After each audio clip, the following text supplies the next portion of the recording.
නැහැ. ගරු ස්වාමින් වහන්සේ ආස්වාදයේ තුලට කොටු වෙලා මෙවැනි අසභ්‍ය දෙයට යොමු වන තරුණ තරුණියන්ට දරුවන්ට අත්වන ඉරණම ඉතාමත් සෝචනීයයි නේද?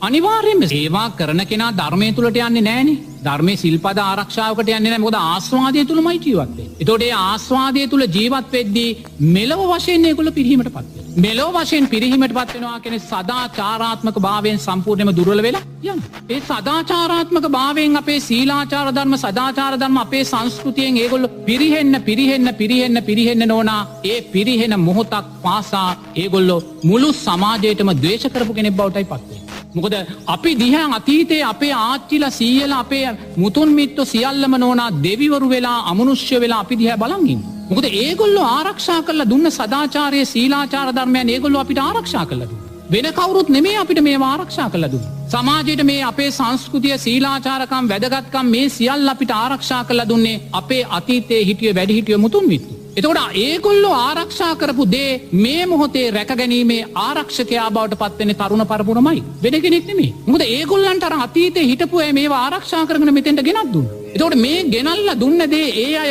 දුර්වල කරගන්නවා නම් ඒ අය විනාශ කරගන්නවා නම් නෝනා ඒ විනාශ කරගන්න මොහොතක් පාසා එක පැත්තකින් අර අතීතේ මේවා ආරක්ෂා කරලා දිව්‍ය ජීවිත ගත කරන යක්ෂ ජීවිත ගත කරන අමනුෂ්‍ය ජීවිත ගත කරන අය නිරේතුරුව මේගොල්ලෝ කෙරේ ද්වේෂය ඇති කරගන්නවා. පේන්න. ඒක අපිට පේන්නේ නැහැ. ඒ තරුණ පරම්පරාව කෙරේ තියෙන බලවත්ම අනතුර ඒකයි මුලින්ම. ඒක අපේ ඇසට පේන දෙයක් නෙමෙයි. ඒක කවදා හරි අපි දකින්න නම් සමාධියේ ඇස ප්‍රඥාවේ ඇස ලබන්න ඕනේ. ඒ ඇස ලබන වෙලාවේ අපි දකිනවා මේ වර්තමාන මොහොතේ සමාජයේ තරුණ පරම්පරාව මේ කාම ඡන්දයන් උදෙසා ඇදී යන වේගය දකිද්දී අර අමනුෂ්‍ය අර දෙවියෝ නෝනා බලවත් ආකාරයට අකුසල් කරනවා. ගැටෙනවා.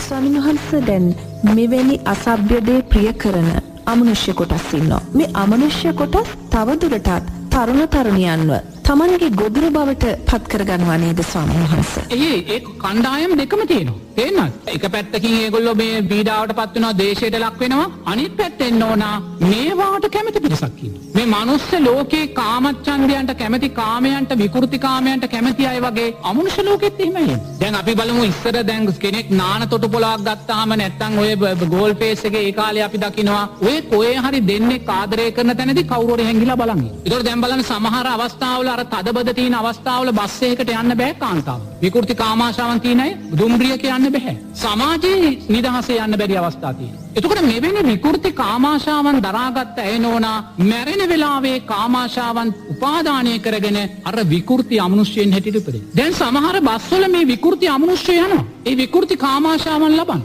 අපි දන්නේ නැහැ. නාන තොටුපොලේ නාන කාමරයේ මේ සෑම තැනම නෝනා අර විකෘති අමනුෂ්‍යයන් නිරේතුරුව ඉන්නවා අර කාමාශාවන් ලබන. සමහරු කියන්නේ කලු කුමාර දෝෂය වැළඳුනා කියලා සමහරු කියන්නේ ඒ මොකද්ද? ඒ කියන්නේ ශරීරයේ ගඳ ගහනවා, දාඩිය දානවා, ඒ වගේ මොකක්ද මේ වෙන්නේ? අර විකෘති ආශාවන් තියෙන සමහර ප්‍රේතයෝ නෝනා උපදින්නෙම අර සිල්වත්භාවයෙන් දුර්වල කාන්තාවන්ගේ මේ කිහිලිවල ඉකිලිවල උපදින අමනුෂ්‍යයෝ. ඒගොල්ලෝ උපත ලබන්නේ නෙවෙයි. මොකද ඒවා උපාදානය කරගෙන ඒගොල්ලෝ ජීවත්. ඒ අර කුණු ආසාවන් උපාදානය කරගෙන ඒවා උපාදානය කරගෙන ජීවත් වුණාට පස්සේ අන්න අර මිනිස්යාට හැමදාම දාඩිය දානවා, ගඳ ගහනවා, අන්න කියනවා කලු කුමාර දෘෂ්ටි වැහුණා කියලා. ඒ අර අමනුෂ්‍යයන් ඇවිල්ලා උපාදානය කරගන්න. ඒතකොට එවැනි තත්වයකට පත් වෙන්නේ නෝනා සද්ධාවෙන් සීලෙන් දුර්වලයිමයි. තේරෙනවද? ඒවෙන් ශක්තිමත් අයට කවදාකවත් ඒ අනතුරු වෙන්නේ නැහැ. ඒ නිසා අපි නිරේතුරුව දකින්න ඕනේ වර්තමාන සමාජයේ නිරේතුරුවම මේ අපිට පෙනෙන විකෘති කාමාශාවන් තියෙන මිනිස්සෙයින්ට වඩා නෝනා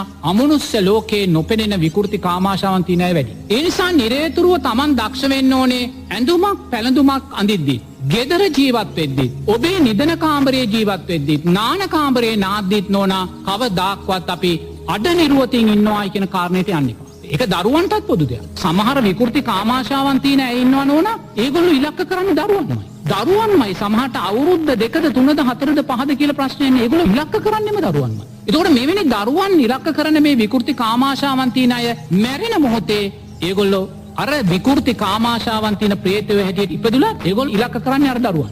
ඒ නිසා නිරේතුරුවම දරුවෙකුට උනත් කවදාක්වත් නිර්වස්ත්‍රව නිින්දට යන්න දෙන්න එපා. අඩනිරුවතින් නිින්දට යන්න දෙන්න එපා. අමනුෂ්‍ය හානිය කරනවා කියන්නේ අමනුෂ්‍යයන්ගේ බැල්ම වැඩි වෙන්න ඒ ළමයාට කාමයන්ට යන්න තියෙන හිත වැඩි වෙනවා. මොකද හුඟක් අය ගෙදරදී ඉන්නේ අඩනිරුවතින්. එක්ක කොට කල්සමක් ඇඳගෙන එක්ක මොකක් හරි ඇඳගෙන. වර්තමානයේ නාන කාමර හැම ගෙදරකම තියෙන නිසා දොර ලොක් කරගෙන නාන්නේ නිරුවති. අඩ නිරුවති. තේන්න? ඒතකොට මේ ඔබ අඩ නිරුවතින් නැහවත් ඔය නාන කාමරේ අර විකෘති ප්‍රේතයෝ 10 12 15 ඉන්න පුළුවන්. ඒතකොට ඒගොල්ලන්ගේ බැල්ම වැටෙද්දි දිගට වැටෙද්දි නෝනා ඒගොල්ලන් දන්නේම නැතුව කාමාශාවන්තයට යනවා. වර්තමාන තරුණයන් හුඟක් වෙලා තින්නේ ඒකයි. අර පැත්ත වැඩෙන්න අර ශරීරය එළියට පෙන්නන්න අඩනිරුවත් වෙන්න අර අමනුෂ්‍යයින්ගේ ග්‍රහණය වැඩි වෙනවා අපි වටේ. ඒ වැඩි වෙනකොට නෝනා හිතා ගන්න බැරි විදියට ළමා කාලෙදිම කාමයන්ට හිත දුවනවා. කාමයන්ට හිත දුවනවා. මේ සමාජයෙන් ලැබෙන උත්තේජනයත් වැඩි ඒ පැත්තට අන්න විකෘතිය කරාම යනවා. ඒ නිසා නිරේතුරුවම දරුවෙක්වත් කවදාක්වත් අපි දන්නවා